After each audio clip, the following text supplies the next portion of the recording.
A big roundup of Cardano news for you guys. We have a bunch of budget proposals that have been submitted, including the 96 million ADA proposal by IAG to continue development of Cardano. We're going to look into that and find out exactly what it's all about and what it means for the Cardano community as well.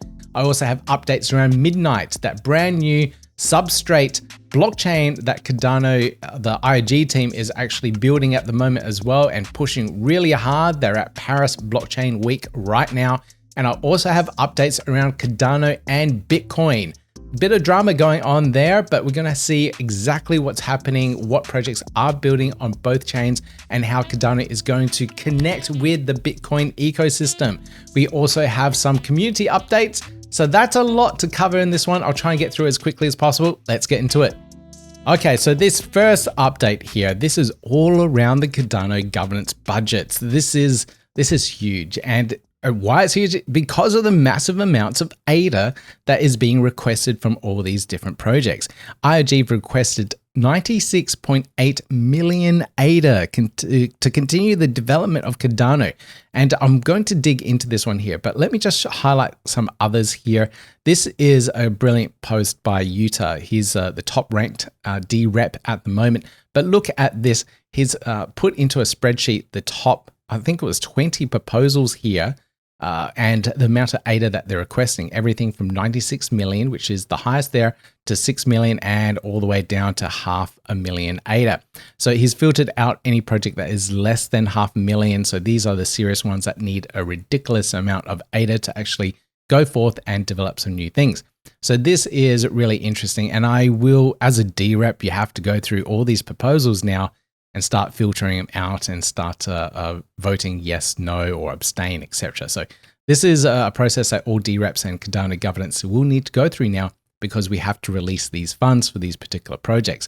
We have to evaluate each one. It's going to take a while. Anyway, let's have a look at input outputs, the IAG's core proposal for 2025 core Cardano development. And this is very detailed here. It's got a lot of information. You can get to it at the GovTools website. You can follow this particular link here. It will take you to the website where you can read the full governance budget proposal. There's quite a bit of detail here. If you want to read more, you can. Links down below in the show notes for you guys, or just do a quick search to be able to find it. But thankfully, some other DReps have gone through and broken this down for us. And this is a brilliant post by Ed and stuff, and it goes through all the different core aspects about what it's addressing for how much money it's being used. So overall, it's about 48 million US dollars at the 50 cents per ADA, 50 cents USD to ADA. So that's the rate that they're looking at the moment. Obviously, the USD is, the conversion rate is a little bit higher at the moment, but it's crashing. So it may be a little bit less. But this is the problems that it addresses.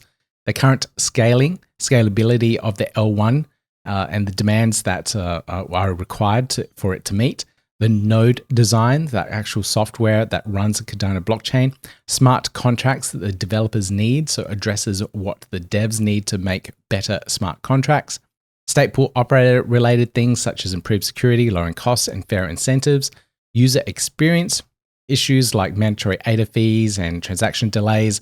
So this would look into Babel fees and stuff like that. So this is a really good one too. And competitiveness. Cardano must adopt new blockchain trends, e.g. actively validating service and stay relevant. And then lastly, the maintenance. The core code base needs ongoing updates and knowledge sharing. And that's a big part of this proposal, actually.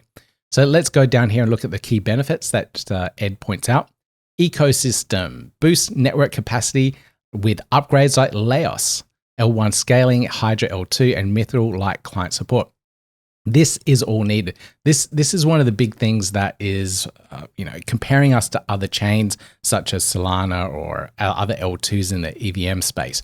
They all have high throughputs and a lot of transactions per second.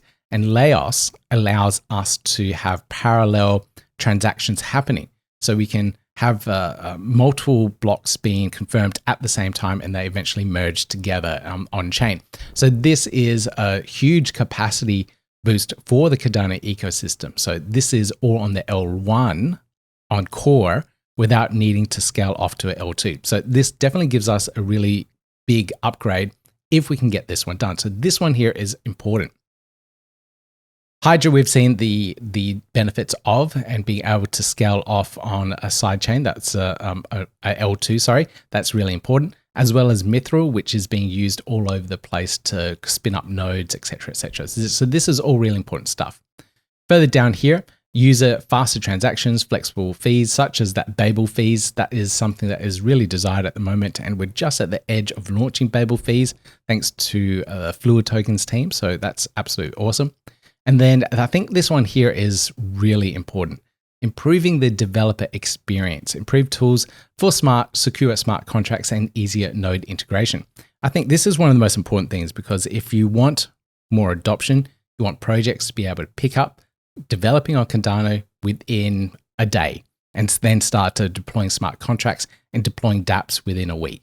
So that's ideally the scenario that you want to see. You can do this in the EVM space.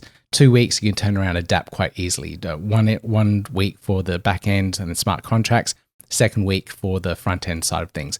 So there's a lot of off-the-shelf smart contracts and processes to deploy all that in the EVM space. And that's what we need to actually reach or make even better on the Cardano ecosystem.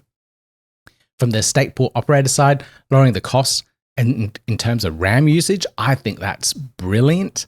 I did a tutorial recently of how to set up your own node using an old piece of hardware that had 32 gig RAM, and that's ample for future-proofing it. But if they could reduce that even further and keep it at the 16 or the 24 gigabits of RAM, that would be absolutely amazing, because it means that there's more longevity for this particular pieces of hardware that I'm using at the moment for running a stake pool. So that's awesome if they can do that.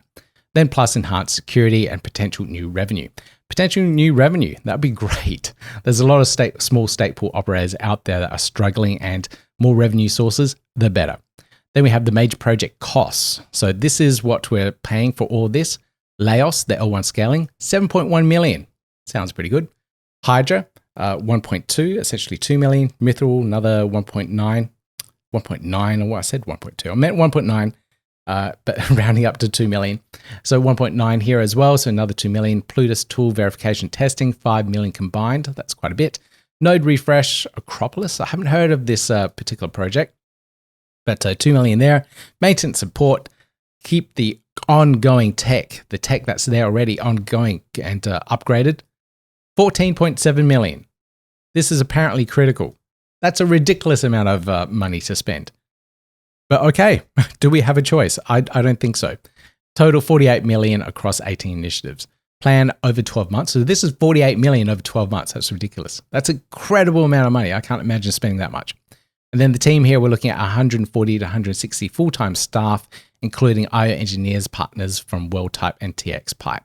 So partners, when you look at partners, contractors, they'll be charging premium for sure.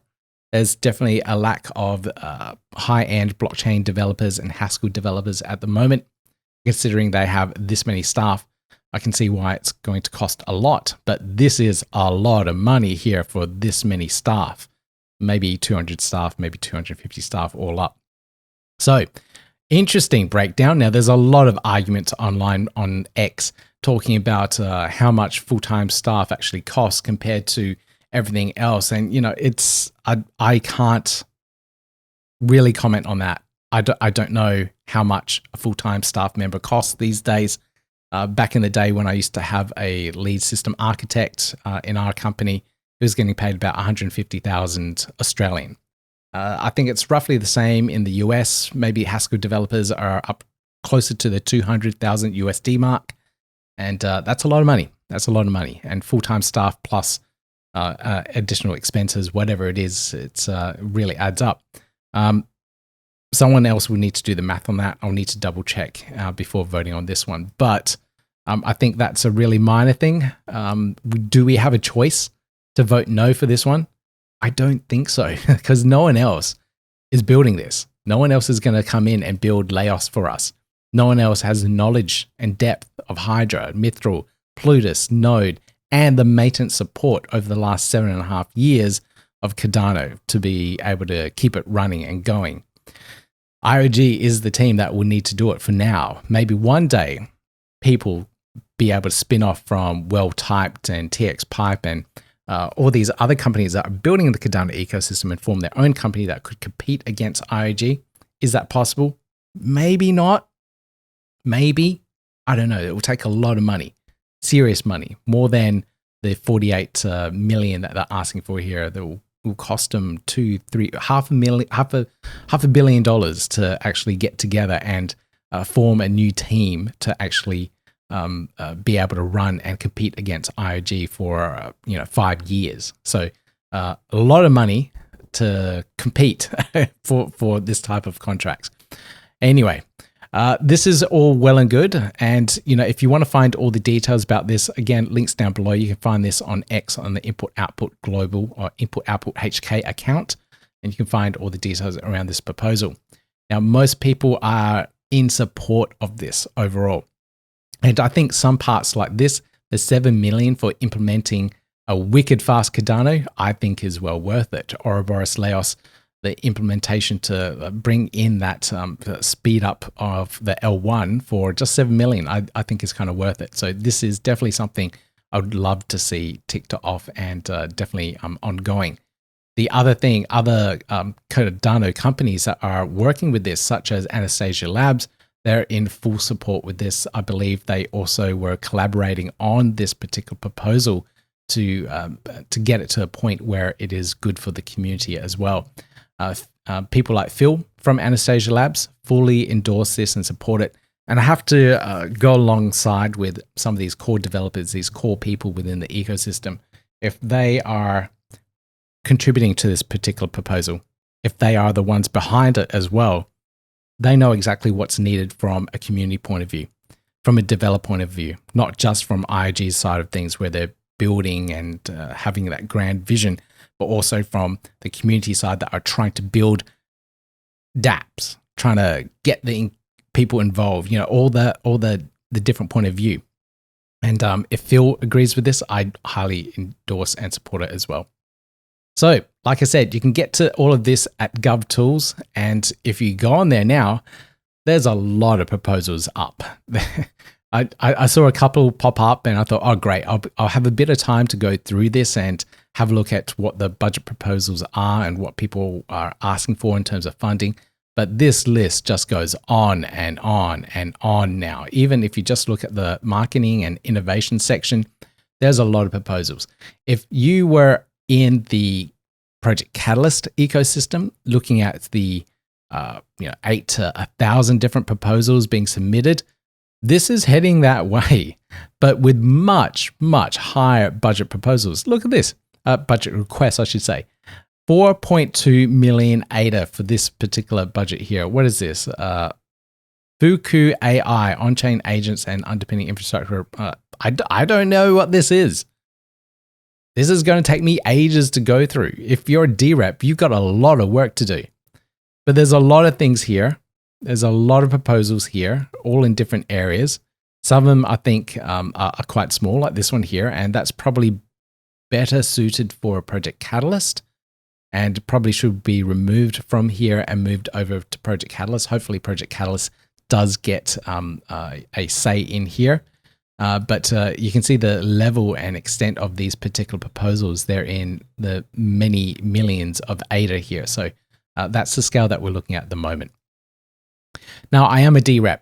And if you are looking at this and you're absolutely overwhelmed and have no idea what to vote for, what on, don't understand anything you're looking here, don't know where to put your ADA to vote for these particular proposals, you can delegate that voting power to me. I'm at 60 million voting power at the moment, and I will take that voting power, use it wisely, and vote on these various proposals for you on your behalf. If you trust my opinion, if you trust what I've been doing in the Cardano ecosystem for the last 4 or 5 years, then you can delegate to me. This is my profile here. Just search for my name, and you'll be able to delegate directly from here by connecting your wallet and delegating your voting power. Now, it's not sending your ADA to me or anything like that.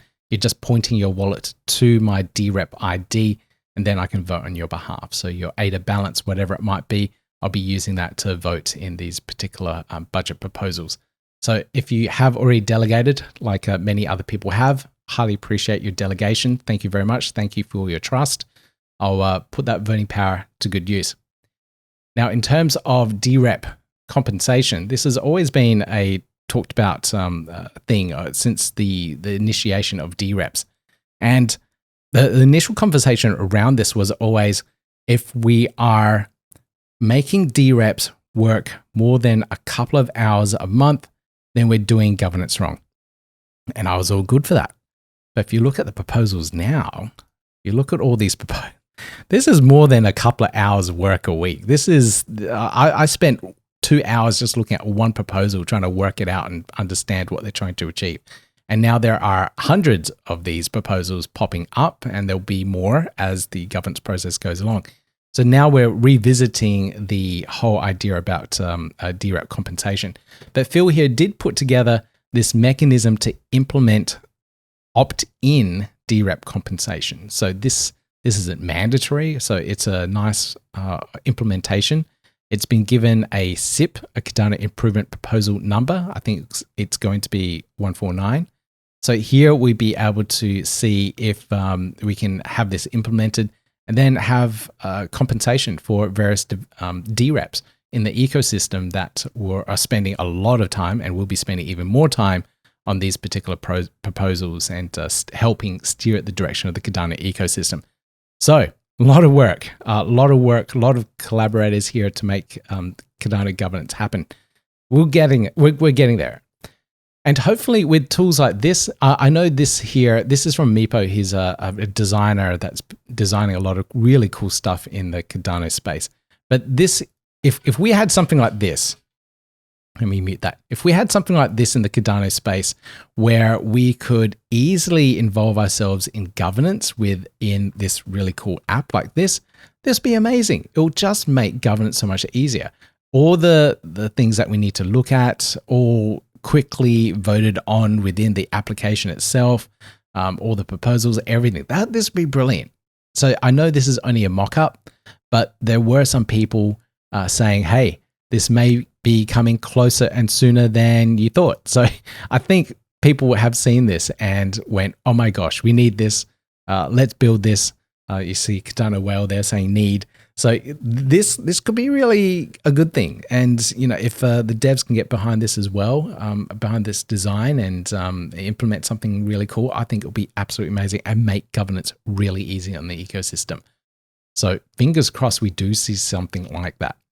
Now, I do want to give a shout out for this particular proposal here. Now, if you are voting for yourself on your own accord and you've signed up as a DRep or whatever it is, do have a look at this particular proposal about Cardano ecosystem pavilions at exhibitions. So this is the work from Dave, Invalid EUTXO. He's done the Discover Cardano booth at the Token 2049 in Dubai. I think it was last year or the year before. He's done it for a little while now, and he's had a presence in many other of these really big conferences as well. And he's always pushed an ecosystem-wide approach to promoting Cardano at multi-chain events. And I think multi-chain events are really important because it lets people from other ecosystems see what Cardano is doing. And I really do support anything that Dave does. He's shown that he's capable of doing it. He's definitely got the experience and the passion behind it all as well. So he's definitely got the energy to commit to this and make it all happen. So if you are voting yourself and you are wondering about this one here, please give it a thumbs up, give it the yes vote. And I'd really appreciate it because having Dave's work out there in the ecosystem really pushes it out further and increases that reach of the Cardano blockchain. So awesome stuff. Now that's all I have for the governance side of things. Like I said, links and references all down below in the show notes on the learncardano.io website. And you know, this governance era is quite messy. It will get messy. There is going to be a lot of debate about this. There is a lot of money being thrown around. So keep your eyes open on all these updates. I'll try and keep you up to date with everything that's happening in the governance space. Now, I do these videos on a regular basis to keep you guys up to date with everything that's happening. I do all these interviews and I don't get paid for any of this. All my revenue primarily comes from the YouTube ads and sale of NFTs. So if you want to support the channel, you can become a channel member. You can have a look here. These are all my fantastic channel members at the moment. You can subscribe if you have the means to do so, and it's just the price of a cup of coffee. So I've kept it as low as possible. So if you do have the means, if you do want to support, you can do so that way, and it keeps me going, keeps me motivated, and keeps me producing these videos for you guys. If you can't afford that, that's totally fine. You don't need to. Don't feel guilty that you can't, but if you can, at least hit that like and subscribe button. It helps with the algorithm and it helps me get these videos out there for the community. Now, with that out of the way, let's get back to it. Now, Midnight here is a really exciting project. It's a privacy chain that IAG is working on at the moment. So this is their next project. It's kind of like an evolution of Cardano, where you still have everything that you love about the Cardano ecosystem, but with added privacy on there. Privacy that is, you can switch it on and off. So if you need to do a transaction and you want to keep it private, great, that's by default. But if you need to show what is happening in that transaction, maybe authorities are asking, are you money laundering here? Can we see the details of this transaction? You can send them those details and reveal the details of that particular transaction, and you'll be put in the clear. So it's like Monero, but with the ability to be shared amongst authorities if needed. So that's the way I see, and I think that's a nice way to explain what Midnight is. But they are doing some really cool things. They are powering on, and this here, the upgrades to their testnet, this will make nodes more efficient, simpler to set up, and faster.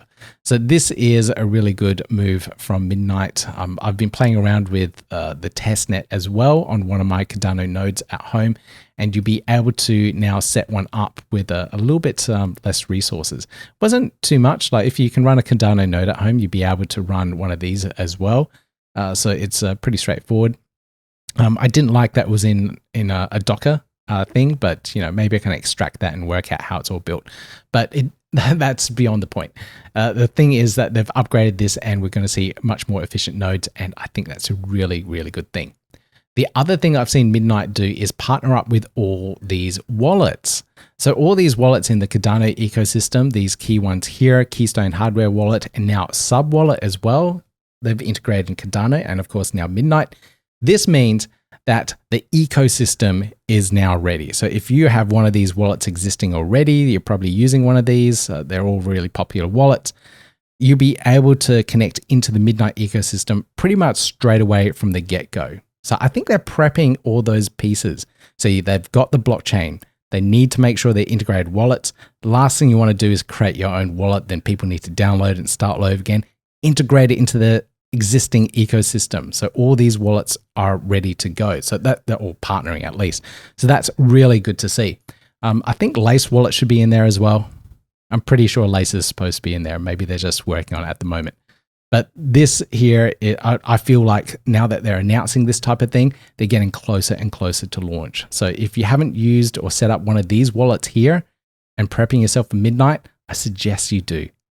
This other thing here, this is, I thought, I brought this up a little while ago, but this is a partnership with IMX, the identity side of things, identity project on the ecosystem, Cardano ecosystem, and they've partnered up with Midnight as well. They also have a partnership with Begin Wallet, so you'll be able to use Begin with an IMX identity and with Midnight. So that seems like a three-way combo that might be really interesting. So if you are needing to have self-sovereign identity, privacy, and an easy wallet to use, Begin Wallet is probably your starting point there. Now, the importance of this is, if you're looking at something like RWAs, real world assets, you would probably need to identify yourself as the correct person that is purchasing those assets to prove who you are. And you need that identity part with it. So that's where IMX comes in. Now, if you also happen to be a multi-billion-dollar hedge fund, then you also need the privacy within those transactions so that your competitors don't know what you're trading. So here is your legal compliance of your identity. Here, Midnight is your private transaction to settle that particular RWA transaction, whatever you might be doing. And you can do that all in one of these wallets, such as Begin Wallet. all the pieces of the puzzle are falling together, guys. We are very close in regards to launching Midnight, I think, and you need to get yourselves ready. The other thing you can look at here is what's happening at Paris Blockchain Week. Midnight is their one of the proud sponsors. They have lots of activations, midnight activations, lots of these different events going on. You can scroll through this X thread here and see all the different things, everything from presentations, conversations, panels, etc., etc. So lots happening at Paris Blockchain Week in regards to that kind of stuff. If I do find any of this online, I will share it as well, because this is really good info that we need to keep up to date with. Now, the last thing here I thought I'd just point out is this ad that has come up on Brave browser around midnight. And you can tell they're really pushing things when they're advertising on Brave browser as well. This will reach many, many more millions of users. So this is definitely a big push by the team at the moment, probably to capitalize on everything that they're doing in regards to Paris Blockchain Week. But having this cemented in everyone's browser at the moment, a lot of people in the crypto space do use Brave. I think is a really good indicator they might be launching really soon. So this is awesome stuff. Now, that's all I have around the midnight side of things. Again, links, references, everything down below in the show notes. All right, now this here is an update from the Bitcoin and Cardano side of things. And Bitcoin OS was supposed to integrate in the Cardano ecosystem and make Cardano an L2 for Bitcoin. So anyone that is looking for DeFi opportunities within the Bitcoin ecosystem could do so via integrating with Cardano, and they will have like a seamless experience and whatnot. But this was a presentation that Yago did the other day. I don't know where it is, but I believe it's at a Bitcoin-centric conference. But let me just play this for you here. Let me just click play. Turns out there is one, and that is Bitcoin. And so a lot of you have seen weird shit happening and probably coming out of the Bitcoin OS Twitter. You probably heard that Cardano are integrating into us and Arbitrum are integrating into us. And that basically, for some reason, this Bitcoin project is integrating with every sort of shitcoin you can imagine. Why is this happening? Okay, that's where I wanted to stop it. Now, Yago was at the Cardano Summit last year talking about Bitcoin OS and its integration with Cardano. And I'm pretty sure he just called Cardano a shitcoin. Let me just back it up a couple of seconds. Yeah, there we go. It does say shitcoin with every sort of shitcoin. All right, okay. So I had to post this one up, and it's a little disappointing to hear Cardano being called a shitcoin, especially with someone that was trying to really push into the Cardano space and really leverage what the community has in terms of its engagement to push up Bitcoin OS. And the community, the Cardano community, did respond. And if you have a look at these posts down here, everyone's like, "Yeah, what do you expect? Hilarious." After watching this, yep, he is. So it's all here. Like, you can read the responses for yourself, but it's not what I expected to hear from like an ecosystem partner that is working with and integrating in Cardano. So I know Charles has mentioned in other videos that he will be demonstrating at the Bitcoin conference in May later this year an integration between Bitcoin and Cardano and how Cardano DeFi can help Bitcoin. I believe that's a competing project with Bitcoin OS. So with Bitcoin OS, the big downside after the conference, what came out was they'll be releasing their own currency, their own token, their own shitcoin to power Bitcoin OS. So, anytime a project launches a token like this, all I see is money grabbing. That's all I see. And the only chain that didn't do this was Memecoin. And I understand the pros and cons. Memecoin didn't launch its own token and wanted to use ADA so that ADA users could benefit from the price appreciation of it being used on another chain. So that makes total sense there. But because it didn't have its own token, people couldn't speculate in its value in a Memecoin token. And, many people didn't invest into that particular chain, didn't speculate into that chain, and didn't buy any tokens because there weren't any. And if they did, I think it would have really boosted up Memecoin's ecosystem and attracted more people there, even with the bridge hacks and everything else. But, you know, it's something that could be good, could be a bad thing.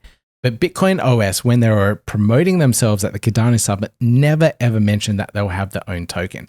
And it really led me to believe that Bitcoin OS was going to use Bitcoin as their fee token on their ecosystem. So if you did a DeFi swap or whatever it is, it will take a little bit of Bitcoin on the way and pocket that as a transaction fee. And that made sense to me because Bitcoin's very valuable, it's very desirable. So a little bit of a Bitcoin transaction there for someone that's trading, 10, 15 Bitcoin wouldn't really matter. So that I thought was really appealing. And then, implementing that with Cardano DeFi, absolutely brilliant. But then they had to throw in their own token in there. And, that just gave me weird, dirty feelings. So I'm not sold on the Bitcoin OS side of things and that narrative anymore at this point in time. I'll you can sway my mind. Like if I spoke to Yago about this and got a really good understanding about what they're doing, maybe. But at this point in time, no, I really don't like this approach. And especially when you get up on stage and just call everything else a shitcoin. But I do understand he did apologize here and did want to clarify what he was saying. He was at a Bitcoin conference and all Bitcoiners refer to everything else as shitcoin. So I do understand that. But to actually hear it is really disappointing. And so it just hurts. That's all I can say. But here, Cardano Whale says, feel free to call Cardano a shitcoin to Bitcoiners and to call Bitcoin old, outdated tech to Cardano people. Lol. Two different groups with different starting perspectives that are hard to bring together, but you're doing a great job. So there is definitely support from the Cardano ecosystem here in regards to what's happening. Prove me wrong. Show me how good Bitcoin OS is for Cardano. Show me how Bitcoin OS is good for Bitcoin. I'm waiting to see. But these type of projects, brilliant in terms of interoperability and making those cross-chain and island silos of each ecosystem form into one. And I think that's brilliant. I'll wait to see it. I'll shout my praises when I see it. But there are other projects in the ecosystem that are bringing in this level of interoperability as is using bridges such as Wanchain. And this is the dog token coming over from Bitcoin over to Cardano. So awesome stuff. Thank you, Wanchain, for tirelessly working on making Cardano better with all these bridged assets.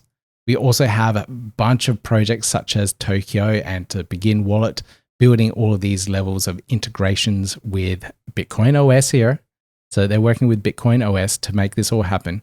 And also other partners such as Maestro with their Bitcoin API to bring in a awesome DeFi wallet that works with Cardano, Bitcoin, and future chains as well. So if you want to learn more about what Tokeo are doing, check out this thread here. Links down below in the show notes for you guys. Now, I'll finish up with a bunch of highlights here. I got about 4 really cool highlights from the community.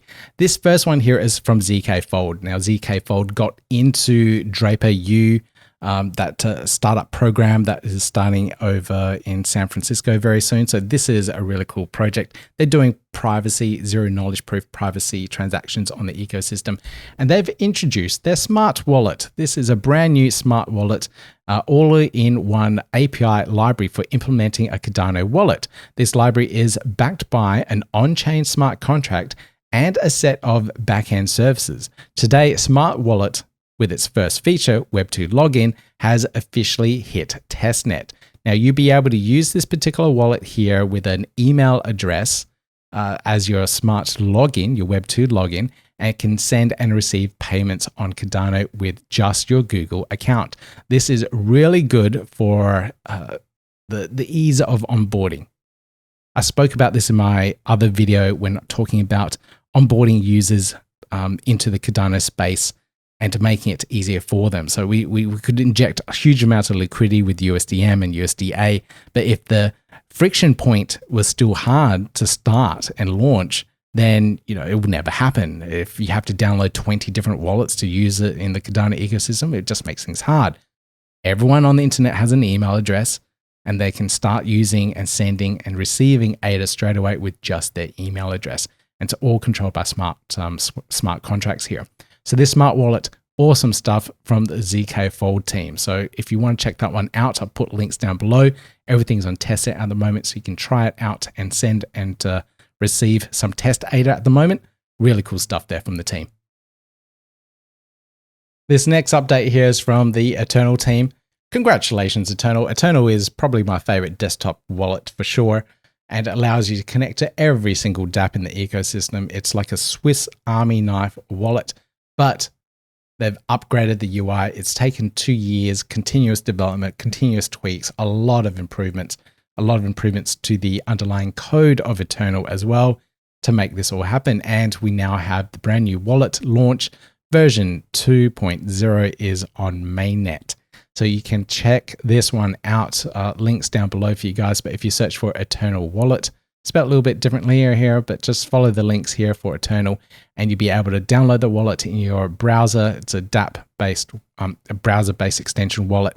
Connect to any of the dApps out there. Send, receive, delegate to DReps, delegate to stake pools, everything you need and everything you could possibly think of. It seriously is a Swiss Army knife of wallets, but they've made it simple now too, with a simple view as default. So it makes the onboarding experience for new people much better too. So awesome stuff, guys. It really feels like everything is falling into place at the moment. We have, upgrades left, right, and center, easier onboarding experience from the wallet. It all really is coming into place. This update here from DCSpark, Sebastian Guillemont, he's one of the founders of DCSpark that's built Memecoin and all these other projects for the Cardano ecosystem. And he used to be one of the core developers for Yoroi back in the day when he used to work for Emergo. So he's got a long history working in the Cardano space. Now this here, he mentioned that we acquired 460K USD of ADA and donated it to the Cardano treasury. This represents a 400K loan and 60K in accumulated interest, thanks to support for DCSpark. This is really good. I don't know any other project in the Cardano ecosystem that's donated straight off the bat, almost $500,000 USD to the Cardano treasury. That is incredible. So thank you, Sebastian, for doing that. Like, huge hats off to you. I haven't liked this yet. So sorry. There we go. Like that. But this is a massive donation in regards to keeping that treasury up and running. So he's essentially paid for some of these other projects that are requesting funds at the moment. So he's put in, what, 600,000? So he's paid for this. There we go. Cardano X Killer Whales show, or the ZKFold rollup project. He's just paid it for a year. Amazing. So, you can criticize DCSpark all you want. You can say that, they've taken so much money out of the Cardano ecosystem to build their projects, but they're giving back as well. They're giving back in terms of, all the tools that they've built, all the libraries, all their contributions, all the SIP proposals, and monetary funds directly back to the Cardano treasury. So, amazing. Thank you, Sebastian. Thank you, DCSpark. This last one here that I want to talk about, and I thought this is just pretty cool. Then this is the proof of something. What is it? Proof of Cardano? Proof of, I don't know, POC. POC hoodie comes embedded with an NFC chip linked to a unique on-chain token, verifying the hoodie's authenticity with the Cardano blockchain. I've got one of these hoodies. It's really cool. There we go. See that little patch on the side there? That little icon there. If you hold your phone up to this and scan it, it's got an NFC chip here, and you can scan that. It will load up a browser link, and that will link it to this particular hoodie's verification NFT that's stored on chain. So you can verify that this is the authentic hoodie from this collection here of the Cardano Foundation that they've made.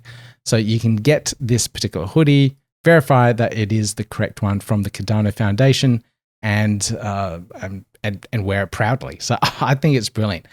Winter's coming up here in Australia, so there's more reason to buy this particular hoodie. There's parts of Europe and North America that are still cold, so You can still purchase one of these in the summer or spring months, I guess. And it's a really cool hoodie overall for 79 USD. I think it's well worth it. So check that one out, guys. Cardano store, store.cardano.org is the website. They do have some other merchandise here. I did buy some shorts. These swimming trunks have been awesome over summer here in Australia. So check those ones out as well. They don't have one of those NFC chips on this one here. I think the huge amount of water exposure, salt water, won't go too well with the NFC side of things, but they're pretty cool shorts anyway. All right, guys, so lots of updates there for you. All the show notes, you can get to them at the learncardano.io website. I have now gated all of that. This is a bit of an experiment to see how it all goes. A lot of people don't even look at the show notes. So this is something that, the people that really want it, they can, but you can always search for all these links and references anyway. But you will need a Cardano Press NFT to unlock those show notes on the website. I've got some up there anyway. You can have a look at the main core things, but all the other links and references that aren't probably as important, you need the NFT to get into it and have a look. And that's all built with Cardano Press. I think this is a really good showcase of its capabilities. And if you enjoyed the content, if you liked what you've heard in this podcast episode, firstly, thank you for listening all the way to end, but make sure you hit that thumbs up, like, subscribe, notification bell on your way out. I'll keep you guys up to date with everything that's happening in the Cardano space, and I will see you guys in the next video.